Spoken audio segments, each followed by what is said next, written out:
Éric Coquerel.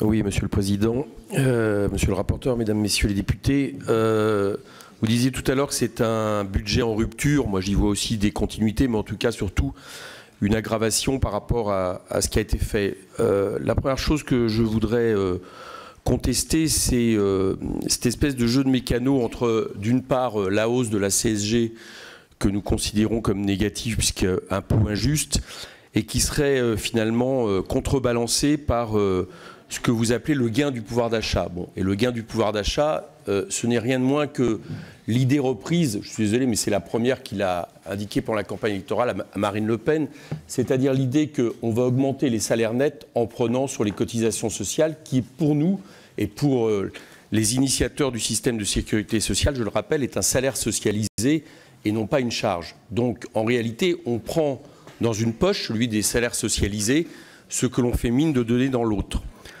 Pour notre part, nous, mais c'est bien évidemment la question du partage des richesses et la façon dont on imagine partager le gâteau, nous pensons qu'une taxation des capitales à travers un ISF social que nous proposons dans des amendements et une contribution à l'effort de restauration du système serait évidemment plus opportun. La deuxième chose, c'est toujours des politiques d'austérité uniquement sur des critères quasiment comptables, appliqués sur tout le secteur public des hôpitaux, la médecine sociale. Et j'allais dire que la question de la télémédecine ne peut pas être l'élément miracle qui compense ce genre de problème, et c'est un peu trop ce qui est dans le texte. Il y a également ce que nous retrouvons, c'est la réduction continue des moyens de l'assurance maladie, et avec une plus grande implication des complémentaires et donc de des assurances privées. À cela, nous opposons l'idée, pour notre part, d'un 100% sécurité sociale, qui serait le rapatriement des remboursements des complémentaires, avec le personnel, sur le système de sécurité sociale, qui, en termes de gestion, en plus, est plus efficace.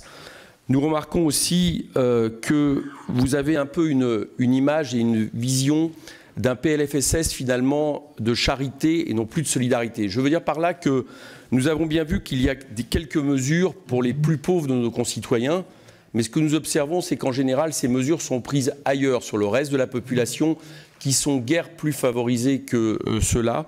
Et il nous semble là aussi qu'il y a une rupture dans la logique de solidarité universelle et nationale qui est le système de sécurité sociale. Enfin, je dirais que dans le tableau que vous présentez sur les dépenses publiques, on voit bien qu'un des poids qui est important depuis des décennies et qui explique l'augmentation de ces dépenses, c'est le coût du chômage, et que nous observons que les politiques menées depuis des années, et nous ne voyons pas en quoi la politique menée aujourd'hui va changer quoi que ce soit là-dessus, eh bien alourdit la note parce que justement il y a beaucoup de gens qui sont réduits au chômage et qui sont du coup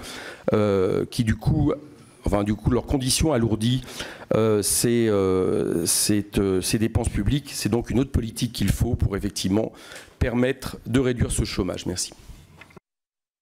Merci. Alors, Valérie Rabault qui arrive n'est pas prête. Est-ce que c'est Christine Pires-Beaune? Ou alors, je vais peut-être m'interférer pour la laisser. Je vais peut-être m'interférer pour la laisser arriver.